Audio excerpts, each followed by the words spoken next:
Muy buenos días a todos.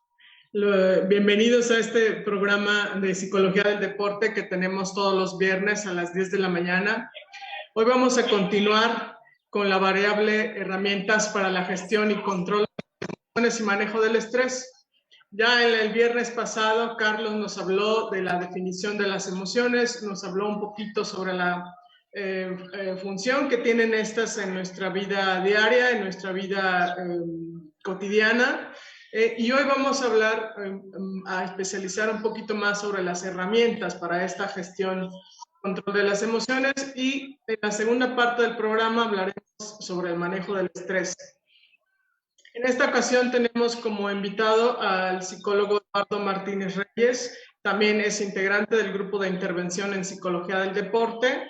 Él nos va a presentar la segunda parte del programa del manejo del estrés. Entonces, la siguiente parte, el link, perdón, se los vamos a ir poniendo a la parte final. Vamos a empezar esta primera parte del programa. Y bueno, yo quisiera invitar al público a que reflexionara sobre esta frase que el filósofo Aristóteles dice ahí: cualquiera puede ponerse furioso, es decir, cualquiera puede enojarse, esta emoción de enojo, eso es fácil, pero estar furioso con la persona correcta, en la intensidad correcta, en el momento correcto, por el motivo correcto y de forma correcta, no es fácil. Yo he querido empezar con esta frase porque describe muy bien qué es el control de las emociones. Es decir, todos sentimos esas emociones: enojo, ansiedad, ira, miedo, estrés, alegría, satisfacción, en fin, todo este grupo de emociones. Pero aquí, ¿cuál es el trabajo fundamental cuando hablamos de control de las emociones, de gestión de las emociones? Eso la frase dice: con la persona correcta, es decir, que yo pueda ser capaz de controlar en cierta forma si me enojo con él o no me enojo con él, si me enojo con ella o no me enojo con ella. Es decir, que yo, aunque esa persona me haya causado o haya hecho algo que me cause esa emoción, yo pueda ser capaz de controlarla, ¿no? En la intensidad correcta se refiere quizá a la fuerza con la que nos enojamos. A lo mejor yo digo, me enojé un poquitito o me enojé muchísimo, a eso se refiere. También es control sobre esa emoción. En el momento correcto, yo creo que esta es una de las tareas más importantes en el control de las emociones: cuándo sí y cuándo no. Esto es clave, esto es muy importante. En el deporte nosotros podríamos decir, ¿en qué momento no es lo mejor enojarse? Pues en la competencia principal, sobre todo, en el momento clave de la competencia. Por ahí hay esa frase que tenemos los mexicanos, que el que se enoja pierde, por ejemplo, ¿no? Hablando de esta emoción. Entonces, el momento correcto, eso es clave en el control de las emociones. ¿Cuándo sí, cuándo no? Hablando de tiempo. Por el motivo correcto, es decir, que yo también supiera manejar estas motivaciones. Carlos nos habló un poquito también la semana pasada sobre este enlace de las emociones con la motivación. Es decir, que también mis motivaciones para expresar cierta emoción fueran también las correctas. Y cuando hablamos en la parte final de la forma correcta, nos referimos sobre todo a la parte conductual. Es decir, que si yo voy a expresar una emoción, lo exprese en todo caso de la forma correcta, lo diga de la forma correcta, mi lenguaje no verbal sea de la forma correcta. Entonces, a eso se refiere esta parte, ¿no?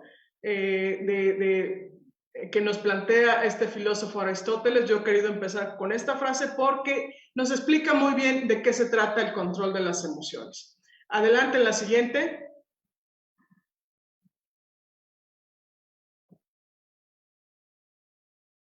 Carlos, ¿me pasa la siguiente, por favor?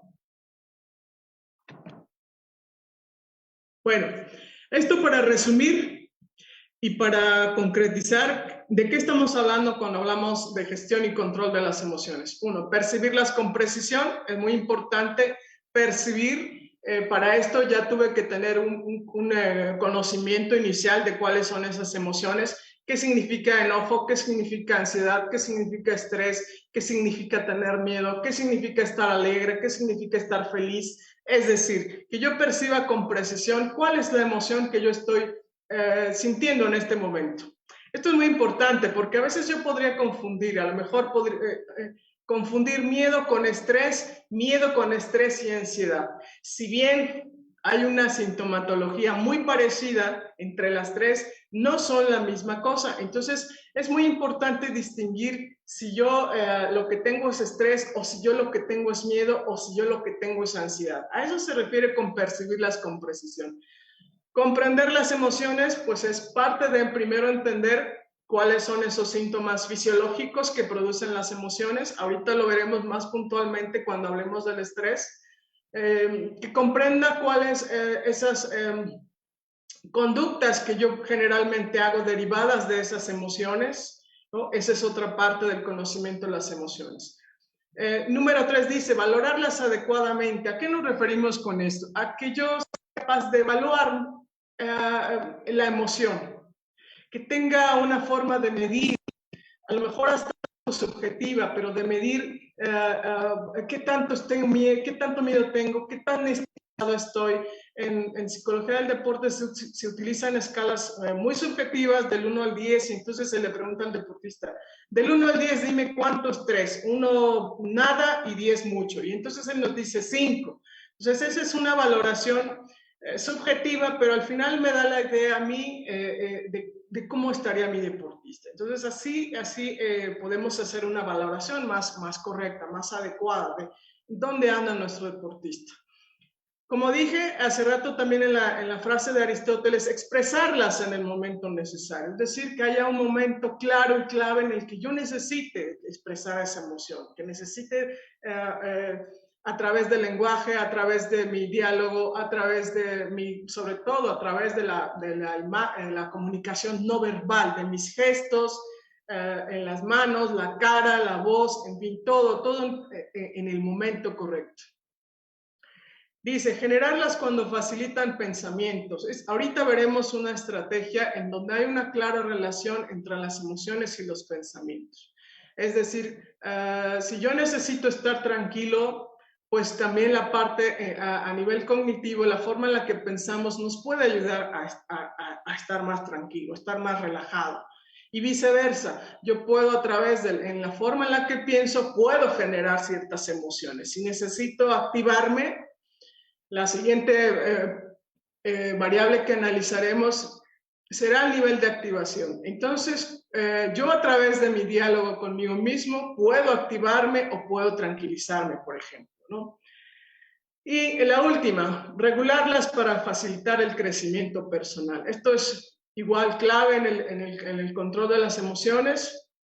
De eso se trata esta parte de gestión y control, de yo controlarlas, regularlas, de tal forma que me permitan una vida sana, relaciones sociales con mi familia, con mis amigos, con el entrenador, con el deportista, de manera sana, productiva, y eso me va a ir permitiendo a tener un crecimiento personal. Entonces, cuando hablamos de gestión de las emociones, de control de las emociones, pues hablamos de estos parámetros muy claros. Ahora sí pasamos a la siguiente para ver un ejemplo de herramientas para la gestión de las emociones. Esta estrategia es identificar ideas irracionales. Está basada en terapia racional emotiva de Albert Ellis. Ustedes pueden consultar después los textos. Psicólogo ha hecho un amplio trabajo sobre ideas irracionales y cómo estas ideas irracionales interfieren en el rendimiento de las personas. En este caso, cómo estas ideas irracionales interfieren en el rendimiento deportivo de los deportistas o de los entrenadores o de un directivo o de un juez. Todas las personas podemos estar sujetas a ideas irracionales. Entonces, aquí tenemos una primera parte que yo puse aquí una fotografía de una competencia, es decir, todos los estímulos que nosotros estamos recibiendo, por ejemplo, un deportista en una competencia o en un entrenamiento, todos esos estímulos, pues nosotros los vamos procesando. Nosotros hacemos un filtraje y vamos procesando esos estímulos. Hacemos una interpretación. Nosotros interpretamos lo que creemos que pasa en esa realidad, en esa competencia, y hacemos un diálogo con nosotros mismos. Entonces, la postura en la terapia racional emotiva es que tú en ese momento en el que interpretas y en el que haces ese diálogo contigo mismo, podrías caer en este concepto llamado ideas irracionales, que son ideas totalmente equivocadas, ideas totalmente fuera del contexto que estás interpretando, ideas que pueden ser muy absurdas, ideas que podrían no tener ni argumentos, ideas que no podrían tener ni bases. Entonces, pero fíjense de dónde parte, de la interpretación que yo hago de esos estímulos, de la interpretación que yo hago de la competencia o de la interpretación que yo hago del entrenamiento. Entonces, ¿dónde hay que trabajar en esta estrategia? Básicamente en la interpretación, que es la que podría ser totalmente irracional.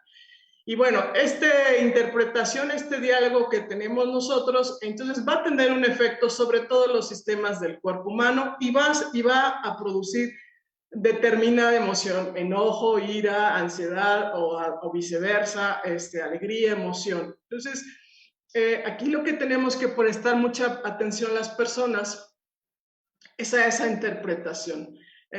Hay muchas teorías que dicen que la competencia, el entrenamiento como tales, no son los que producen el estrés, la ansiedad, las emociones, sino es nuestra interpretación. ¿Cómo nosotros interpretamos esa realidad de la competencia o del entrenamiento? Es lo que me va a producir las emociones o ciertas emociones. Y luego ahí viene y termina este proceso de retroalimentación. Entonces, como los sistemas de mi cuerpo están afectados, pues hay una retroalimentación y me dicen, bueno, ya se aceleró tu frecuencia cardíaca, ya tienes, estás sudando, ya estás agarrotado, o a nivel cognitivo, ya te pusiste en blanco. En fin, es un círculo de retroalimentación, pero muy importante es que parte de la interpretación que hacemos nosotros. No del estímulo mismo, no del hecho mismo, sino de cómo yo interpreto ese hecho. Entonces, aquí el trabajo principal en esta estrategia, en esta herramienta, es controlar la interpretación e identificar dónde podrían estar esas ideas irracionales. Si pasamos a la siguiente lámina, aquí vamos a ver entonces unos ejemplos de ideas irracionales. Yo en mi experiencia como psicóloga del deporte, esto es de lo que más he visto que aparece en los deportistas, incluso en los entrenadores. La primera dice, es terrible que no me salgan las cosas en el entrenamiento como yo quiero. Aquí el parámetro es que yo siempre quiero que las cosas salgan como yo digo. Y si no sale como yo digo, entonces es terrible. Es catastrófico, está muy mal. Y le empiezo a poner una serie de adjetivos totalmente irracionales. ¿Por qué es irracional? Porque si las cosas no salen un día como tú quieres, pues no pasa absolutamente nada. Es decir, si lo decimos de una manera coloquial, pues nadie se muere porque un día no le salgan las cosas. Entonces, es hacer una situación muy catastrófica. Y eso produce generalmente un alto estrés en un deportista o en un entrenador. Cuando tu parámetro es lo que tú dices, pues cuando no sale como tú dices, entonces estás estresado o a lo mejor estás enojado, discutes mucho con los demás, en fin, produce toda una serie de emociones, pero aquí lo que habría que trabajar es ¿por qué si no sale como yo quiero es catastrófico, es terrible, es malo? Esa es la parte irracional de la idea. El segundo ejemplo dice, en el pasado tuve muchos fracasos en la competencia. Aquí son deportistas que en competencias anteriores les fue muy mal. No salió en la competencia como ellos esperaban, pero lo proyectan hacia el futuro. Dicen, seguro en la que viene yo voy a volver a fracasar. Es decir, hay un enlace, arrastro lo que pasó en el pasado, por lo tanto yo voy a volver a fracasar. Bueno, aquí ¿por qué es irracional? Porque si puedes haberte equivocado en el pasado, puedes haber tenido competencias que no te salieron las cosas, pero no significa que en la siguiente competencia tú vas a volver a fracasar. De alguna manera aquí es como predisponerse hacia el futuro, pues como ya fracasé, yo voy a volver a fracasar. Esa es la parte irracional aquí de la idea, ¿no? Y el último ejemplo, también muy común y muy peligroso a nivel de personas, a nivel de personas deportistas o personas entrenadores, es: dice, mi valor como persona depende de cuántos éxitos tenga como deportista. Es decir, aquí lo peligroso de esta idea es que tu valor personal, tu valía personal, cuánto vales tú como persona, se lo adjudicas a si cuántos éxitos tienes en la competencia, por ejemplo, o que mejoraste tu marca, o que superaste tu rendimiento. Todos sabemos que la competencia puede salir bien y puede no salir bien, eso es parte del deporte, se gana y se pierde, pero no tiene absolutamente nada que ver con tu valor como persona, lo que eres como persona. Entonces, hay muchos deportistas que enlazan su valía como de personas con sus resultados deportivos. Entonces, si no tengo resultados deportivos, yo no valgo nada, no sirvo como persona. Ya olvídense de la parte de deportista, como persona. Entonces, eso es una idea también muy irracional. ¿En qué sentido? En que una cosa son los éxitos deportivos que pueda estar teniendo el deportista y otra cosa es el valor que él tenga como persona. Eso es, y sobre todo, el valor que tú te das a ti mismo no puede estar dependiendo de los éxitos deportivos. Entonces, esa es la parte irracional. Para terminar este ejercicio de identificar ideas irracionales, esto es lo que tendríamos que estar explorando en nuestro diálogo interno. ¿Qué tantas estas ideas están apareciendo en mi diálogo con mí mismo? Todas las personas a lo largo del día estamos dialogando con nosotros mismos, estamos hablando con nosotros mismos. Entonces, estas ideas podrían estar apareciendo. Pongan atención en las ideas que aparecen con tengo, con debo, con siempre, con nunca. Esas palabras, cuando están metidas ahí, generalmente tienden a ser irracionales, tienden a ser que es obligatorio. Muchas veces son absolutistas. ¿Por qué absolutistas? Porque es o sí o no, o es negro o es blanco. Y eso realmente en la vida real no sucede. Entonces, por eso son irracionales. Pero eso es parte del trabajo que hay que hacer con el deportista. ¿Qué ideas irracionales pueden estar metidas? Estos son 3 ejemplos que yo he visto mucho en los deportistas. Entonces, eso hay que trabajarlo, hay que irlas resolviendo, hay que ir explicando por qué son irracionales e ir tratando que el deportista vaya teniendo un diálogo consigo mismo mucho más productivo, ¿sí? Bueno, vamos a pasar a la segunda parte del programa que le corresponde en esta ocasión a Raúl. Él nos va a hablar sobre estrategias, herramientas para el manejo del estrés. Adelante, Raúl. ¿Qué tal? Muy buenos días. Muchas gracias, Claudia, por tan clara explicación. Y justamente como lo mencionaste y dándole pie pauta a esta parte del estrés, pues resaltar un poco esta importancia, ¿no? De identificar en primera instancia las emociones que estamos teniendo y saber en qué momento nos están siendo de utilidad y en qué momento nos pueden generar alguna complicación, nos pueden empezar a generar algunas ideas irracionales o se pueden inclusive hasta desbordar, ¿no? Esas emociones que en ocasiones se pueden salir un poco de nuestras manos. Y en este caso en específico, voy a hablar y voy a mencionar un poco al respecto del estrés, porque es importante también quitar algunos estigmas y algunas ideas irracionales que a veces también podemos llegar a tener al respecto del mismo estrés, ¿no? Y en concreto voy a iniciar con esta parte de la definición o del concepto que se tiene al respecto de la Organización Mundial de la Salud, donde el estrés se considera como un conjunto de reacciones que prepara al organismo para la acción. Y en estas mismas reacciones pues, se generan cambios bioquímicos, fisiológicos, conductuales y cognitivos. Ahora, en ningún momento aquí, en este concepto o en esta definición, está diciendo el estrés te va a dañar la salud o el estrés te va a generar problemas cardíacos o el estrés te va a generar un malestar en tu vida personal. ¿Por qué? Porque en un primer momento el estrés en cierta medida, y esta es la parte que hay que desestigmatizar un poco, en cierta medida el estrés es necesario.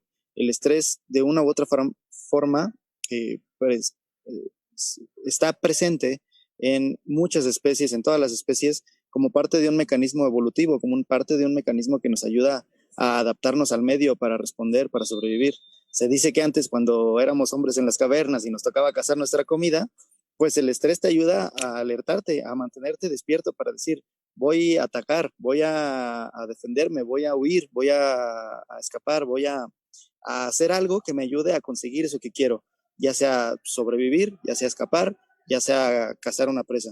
Entonces, el problema es que hoy en día, pues ya no tenemos que cazar nuestra propia comida para poder sobrevivir. Ya podemos ir al supermercado y ya podemos comprar nuestros alimentos y demás. A su vez, también no tenemos que huir por nuestras vidas. Bueno, a lo mejor de repente cuando en algunas calles de la ciudad tenemos que, en situaciones inseguras, pues bueno, sí hay que escapar, ¿no? Pero, y se alerta esta parte del estrés, pero en general no tenemos que andarnos preocupando porque vaya a salir un animal que nos vaya a comer o que tengamos que estar alertas todo el tiempo para poder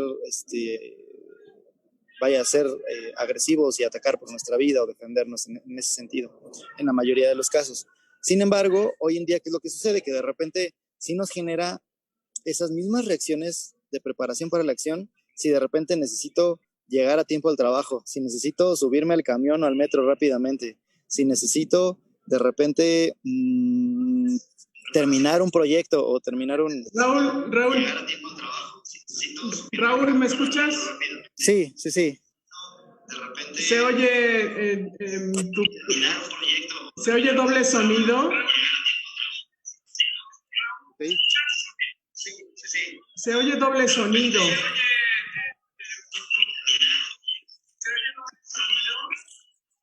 Yo creo que apaga apágale el sonido. Y la cámara yo creo que es mejor que la mantengas apagada porque hay mucha interferencia.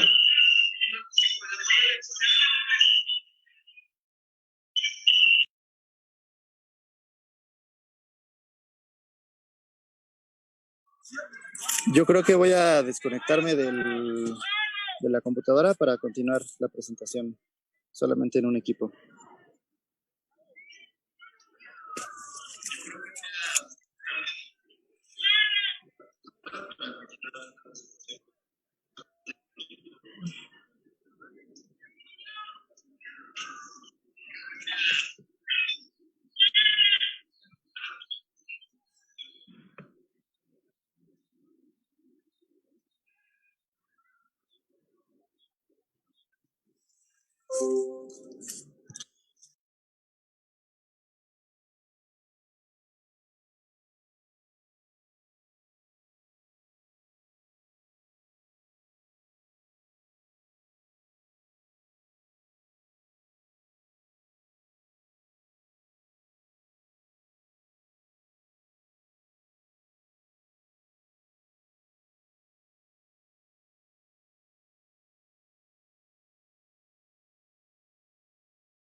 Así es, pues disculpen la intromisión y las complicaciones, ya resolvimos esa parte que se estaba escuchando un poco doble, pero como les estaba comentando hace un momento al respecto de las situaciones que tenemos al respecto del estrés, lo importante de mencionar y retomar de la parte del estrés es que el estrés nos sirve para activar el cuerpo y prepararlo para algo.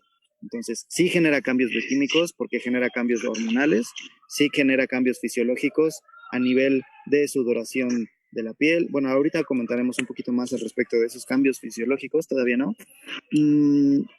También genera cambios conductuales al respecto de que me hace moverme más rápido, me hace poner más atención, me hace responder de una u otra manera, correr más rápido, competir mejor, etcétera. Entonces, y algunos cambios cognitivos, como los mencionó algunos de ellos Claudia hace un momento, y esta parte de nos ayuda a ejecutar mejor nuestra atención, nuestra concentración, nos ayuda también a pensar cómo resolver problemas, etcétera. Entonces, en cierta medida, y el primer mensaje con el que quiero llegar con ustedes es que en cierta medida, un cierto grado de estrés es adecuado para resolver ciertas circunstancias o adversidades que se nos pueden presentar o ciertos problemas que se nos pueden llegar a presentar.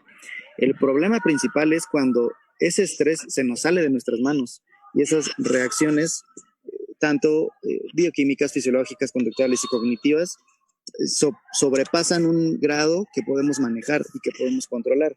Como lo mencionaba Claudia hace un momento, cuando de repente empezamos a tener ideas al respecto de lo catastrófico que es de repente no ganar una competencia, o el que me preparé tanto para esta competencia y me tiene que salir sí o sí a la perfección y tengo que hacerlo de la mejor manera, etcétera. Esas ideas, esos pensamientos que son irracionales también generan un cierto grado de estrés, acumulan ciertas emociones en nuestro cuerpo, en nuestro organismo, y eso hace que se nos complique cada vez más un poco el poder manejar con todas esas reacciones. ¿Podemos dar a la siguiente, por favor, Clau? En cuanto a el origen del estrés, pues podemos partirlo de dos puntos principales. Uno de ellos es aquellos factores externos que vienen, que nos generan cierto grado de estrés, como por ejemplo el entrenamiento, las cargas de entrenamiento que tenemos en sí generan estrés, o sea, estrés al cuerpo, estrés fisiológico, estrés en el organismo. Pero además de las cargas de los entrenamientos, pues también de repente, si nos desvelamos, si tenemos, por ejemplo, mucha tarea y tenemos que estar mucho tiempo trabajando en una actividad, o tenemos que estar sentados mucho tiempo por el home office que estamos teniendo durante la pandemia y demás. Esos son algunos de los factores externos, o que si cambia el clima, o que si empieza a llover y yo no venía preparado para un día lluvioso, etcétera. Son algunos factores externos que pueden generar cierto grado de estrés en el cuerpo y en el organismo, tanto fisiológico como bioquímico. Sin embargo, también hay otros factores que son más internos, que son estas ideas, estos pensamientos que nos generamos al respecto de las situaciones. No es lo mismo el decir, no es lo mismo la carga de entrenamiento, repeticiones que me pongan en la pista o que repeticiones de ejercicios de abdominales que me ponga el entrenador, a en qué medida yo percibo y yo asimilo esas cargas de entrenamiento. Considero, es que no me gusta hacer abdominales, es que no me gusta hacer lagartijas, no me gusta el físico, a mí solo me gusta correr, o a mí solo me gusta patear el balón y estar en cancha. Entonces, esa clase de ideas o pensamientos que son más internos pueden propiciar a que el estrés se aumente o se incremente o sea un poco mayor.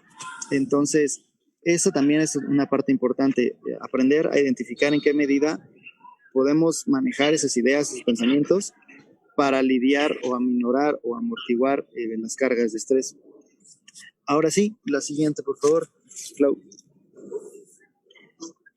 Y ahorita les voy a compartir un poco sobre las reacciones tanto fisiológicas como cognitivas que podemos llegar a tener en el estrés. Dentro de las reacciones fisiológicas, ustedes habrán identificado de repente, a veces cuando tenemos mucho estrés, ya sea para una competencia, para un partido importante, para un chequeo, un entrenamiento que queremos hacer o un día que estábamos esperando bastante, de repente nos pueden empezar a sudar las manos. En ocasiones, por las cargas de entrenamiento o por estar mucho en una posición o algo por el estilo, podemos llegar a tener mucha tensión muscular, se nos pueden tensar los hombros, la espalda, aquellas personas que de repente tengan molestias o dolores en la espalda, se acelera el corazón, podemos llegar a tener temblores en el cuerpo, en las manos, en las piernas, cuando de repente estamos moviendo mucho los pies o estamos muy desesperados por una situación.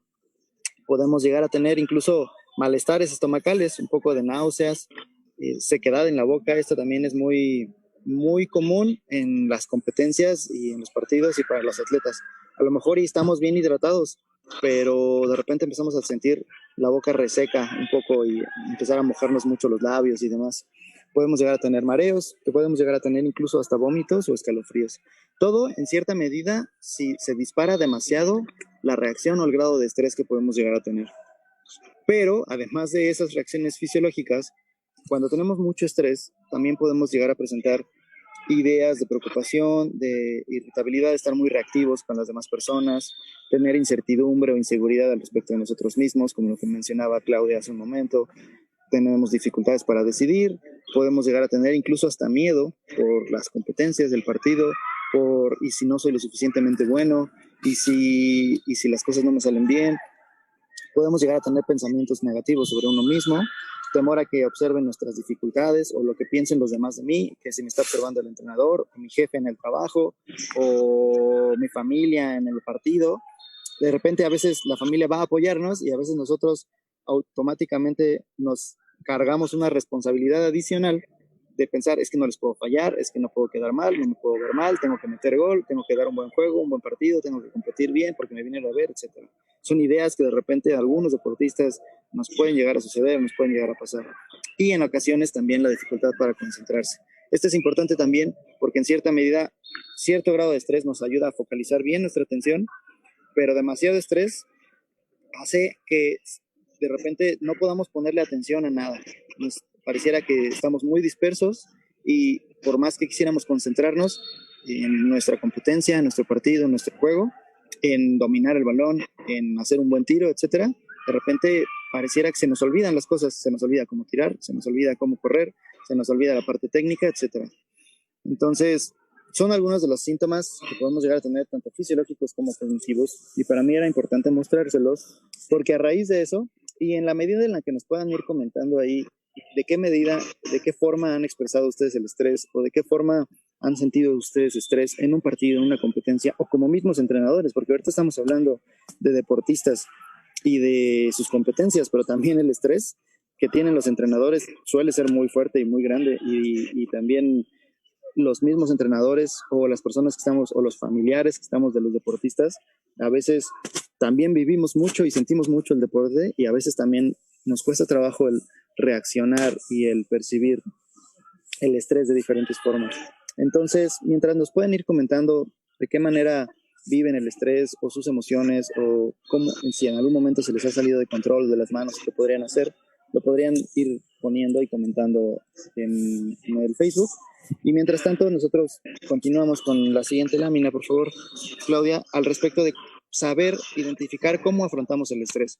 Porque si bien ahorita ya vimos al respecto de qué sintomatología o qué reacciones tenemos en el estrés, cualquier persona podríamos llegar a tener, es importante saber qué estilo o qué estrategia yo normalmente tengo para afrontar el estrés. Es decir, no siempre todas las personas reaccionamos de una misma forma o de una misma manera ante una misma situación. Habrán personas que si van tarde al entrenamiento, lo que hacen es, me voy corriendo y salgo corriendo y tomo un taxi y busco la manera, pero tengo que llegar a tiempo, ¿no? Y sí, tengo mucho estrés y tengo una carga importante de estrés, pero más bien busco la manera de solucionar el problema y busco la manera de resolverlo y de llegar a tiempo. Esa, me parece que si le das un siguiente clic, aparece esa que mencioné, es una estrategia confrontativa o afrontativa del estrés. Es decir, que busco de qué manera resolver el problema que estoy teniendo, o de qué manera puedo resolver el problema o la situación en la que me encuentro para estar ahí. Sin embargo, también podría darse el caso de que si yo tengo mucho estrés y no lo puedo manejar y voy tarde para el entrenamiento, voy tarde para la competencia, decir, ya no voy a llegar, y pues mejor me voy con calma, o mejor ya no voy al entrenamiento, o mejor ya no voy a la competencia porque voy a llegar tarde y va a ser muy difícil el calentar rapidísimo y el regaño que me va a poner el entrenador o el regaño que me van a poner o la vergüenza de que me vean todos llegando tarde, etcétera. Entonces, solamente es para ejemplificar que ante una misma situación, cada uno de nosotros puede reaccionar de formas distintas ante el estrés, ya sea de una forma para planificar y resolver el problema, que es más confrontativa, o una forma un poco más evitativa. ¿Cuál es buena y cuál es mala? Es difícil decirlo, porque en ocasiones hay situaciones de riesgo o situaciones de peligro que a lo mejor en algunos casos conviene evitar en lugar de confrontar por evitar un mayor riesgo, una lesión o una posible pelea, una posible discusión que no se quiere llegar a tener con un entrenador, con un compañero de equipo, etc. Entonces, es muy importante que ustedes aprendan a identificar en qué momento esa situación que están teniendo de estrés la pueden manejar de una forma más resolutiva o más confrontativa y en qué momento a veces es conveniente aislarme un poquito de la situación, dar 2 pasos hacia atrás, tal vez descansar un día porque posiblemente me vaya a lesionar o o evitar una discusión, un pleito que porque el entrenador no me mete a jugar y yo quiero jugar y voy a reclamarle al entrenador es que tú no sabes lo que estás haciendo con tu trabajo, pues eso lo que va a generar es que o me corra o me saque o me quite del partido, etcétera. Entonces, es importante también, si no sé cómo afrontar o cómo lidiar o cómo ser asertivo en determinadas situaciones o cómo manejar esa gestión emocional que mencionó Claudia hace un momento, pues a veces también hay estrategias para aislarme un poquito, ser un poquito más evitativo, pero con la finalidad de que la consecuencia no sea negativa o no me genere un mayor estrés o una mayor complicación. Por último, ¿podrías darle a la siguiente, Claudia? Además de identificar qué tipo de estrategias de afrontamiento tengo al estrés, ya sean confrontativas o evitativas, me gustaría comentarles un poco al respecto de algunas técnicas de relajación. Existen muchas técnicas de relajación y hoy en día, por ejemplo, las técnicas de mindfulness están en boca de todos y son de bastante utilidad para muchas personas para aprender a meditar, para aprender a manejar las emociones o técnicas de respiración y demás.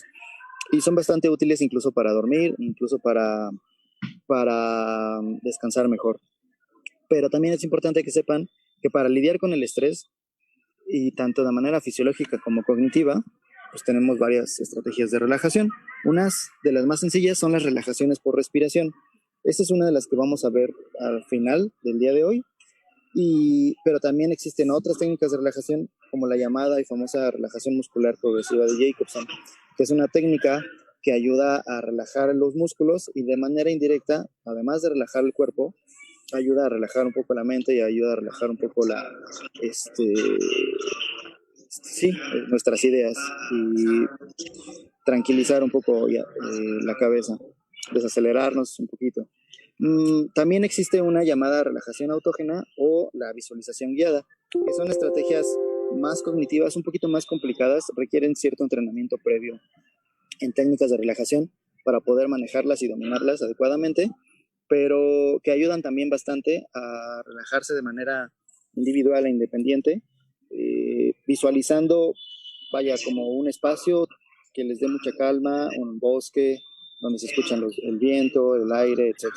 Entonces, es de repente imaginar escenarios que me generen paz, que me generen tranquilidad, aunque esté en la oficina, aunque esté en el entrenamiento, aunque esté en la competencia, pero que me ayuden a relajar un poco el cuerpo, relajar el organismo, las señales fisiológicas que estamos teniendo y demás.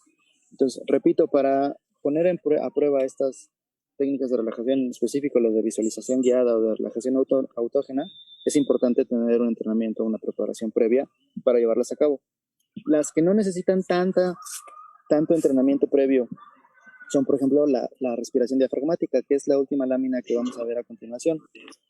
Y con esa parte voy a cerrar el día de hoy. Me gustaría mostrarles, simplemente ejemplificarles cómo se puede llevar a cabo una respiración diafragmática y ustedes en su casa lo pueden hacer junto conmigo o lo pueden hacer en cualquiera de viendo la repetición del programa o haciendo varias repeticiones ya en su vida cotidiana, en el día a día. Esta técnica nos sirve tanto para cualquier persona en general que tenga una cierta carga de estrés elevada, como para los deportistas antes de una competencia importante, antes de una situación estresante que a lo mejor pueda llegar a tener, a lo mejor en ocasiones algunos antes del tiro libre en el básquetbol o antes de un tiro penalti, si de repente siento que estoy demasiado ansioso, demasiado estresado. Entonces, ¿podrías poner la última lámina, por favor, Clau, que ejemplifica la respiración diafragmática? Y en esto cerraría. Hay que ponernos en una postura cómoda. La respiración hay que inhalar por la nariz y soltar el aire por la boca, exhalar por la boca. Y para ejemplificar el ejercicio, podemos poner una mano en nuestro estómago sin que esté presionado, sin que estemos obstruyendo el estómago. Y el mecanismo es inhalar por la nariz, imaginar como si tuviéramos un globo en el estómago, e inflar el estómago. Voy a ponerme un poco de lado para ver si se ve un poco mejor. Inflar un poco el estómago. Y ya una vez que inhalamos por el estómago, subimos el aire hacia el pecho. Y ya una vez que hemos terminado de ingresar aire a nuestro organismo, soltamos primero el estómago de nueva cuenta y después soltamos el pecho. Entonces lo voy a repetir de manera mecanizada. Inhalamos y soltamos. La mayoría de las personas, cuando solemos respirar incluso profundo, estamos muy acostumbrados a solamente mover el pecho. Pero con esta respiración diafragmática ayuda a ingresar un poco más de organismo, un poco más de oxígeno al organismo. Entonces, de manera muy resumida, más oxígeno, más aire en el organismo oxigena mejor la sangre, y tener mejor oxigenada la sangre ayuda a que el corazón se relaje y diga, no necesito latir tan rápido, tan fuerte, si con respiraciones más lentas y con un bombeo más tranquilo puedo oxigenar bien el cuerpo. Ese es como el principio fisiológico y la razón por la cual funciona esta técnica de relajación. Entonces, la idea será solamente hacer una inhalación en 4 tiempos, mantener 4 tiempos y soltar 4 tiempos. ¿Vale? Entonces, este ejercicio lo podemos repetir de unas 4 a 5 veces. El día de hoy solamente haré una repetición para que vean de manera ejemplificada cómo lo podemos hacer, y en sus casas ustedes llevarlo a cabo unas 3, 4 veces para que vean el efecto que puede llegar a tener. ¿Listos? Vamos a inhalar. Despacio en 4 tiempos. Mantenemos el aire y soltamos despacio todo el aire.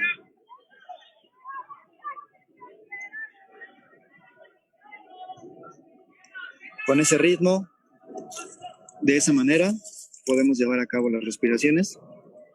Cada quien decide qué tanto necesita relajarse y respirar. Y una vez que hayamos hecho las 4 o 5 repeticiones, podemos darnos un par de segundos, unos 10, 15 segundos, también para disfrutar la sensación. A veces estamos tan inmersos en nuestras actividades, en los entrenamientos, en los horarios, que de repente se nos olvida tomar un tiempo para respirar, darnos un tiempo para nosotros y para darle un poco de calma. Les toma 3, 4 minutos hacer estos ejercicios de respiración. Les garantizo que les puede funcionar muchísimo para relajar el cuerpo, relajar los hombros, relajar la espalda, oxigenar mejor el cuerpo. Ayuda bastante también para descansar y para dormir mejor, y para dormirnos de una manera más rápida cuando de repente estamos muy acelerados todavía en la noche. Vale, entonces serían algunas de las estrategias que compartiría con ustedes el día de hoy al respecto de cómo lidiar y cómo manejar con el estrés. Y les agradezco muchísimo la atención, el conectarse con nosotros, el compartir. Y me parece, no sé si quieras comentarles al respecto de los cuestionarios, Claudia, pero ya deben de estar las preguntas de los cuestionarios. No sé si quieras tú cerrar con esa parte. Y yo de mi parte nada más agradecerles por la invitación y por estar aquí compartiendo con ustedes el espacio.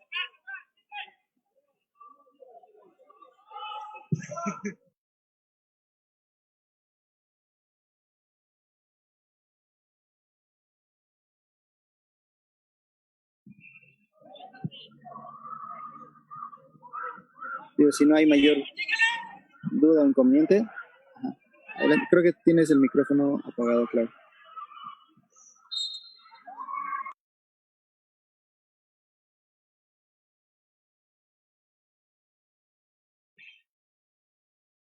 Sí, les comentaba a las personas que nos escuchan, en un momento voy a poner el link del cuestionario. Les solicito que tengamos siempre mucha paciencia. El link del cuestionario se pone al final de la ponencia.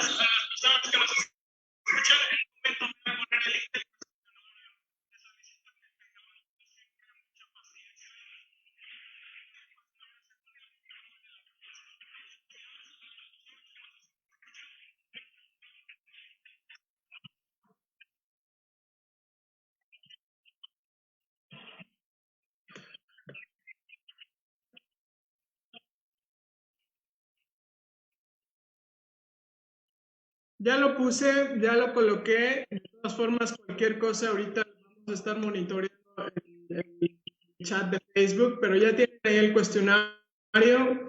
Las preguntas que nos hicieron, bueno, pues les prometo que las contestamos más tarde, ya no nos da tiempo. Les agradezco muchísimo su atención y nos vemos el próximo viernes con el maestro César Belmonte.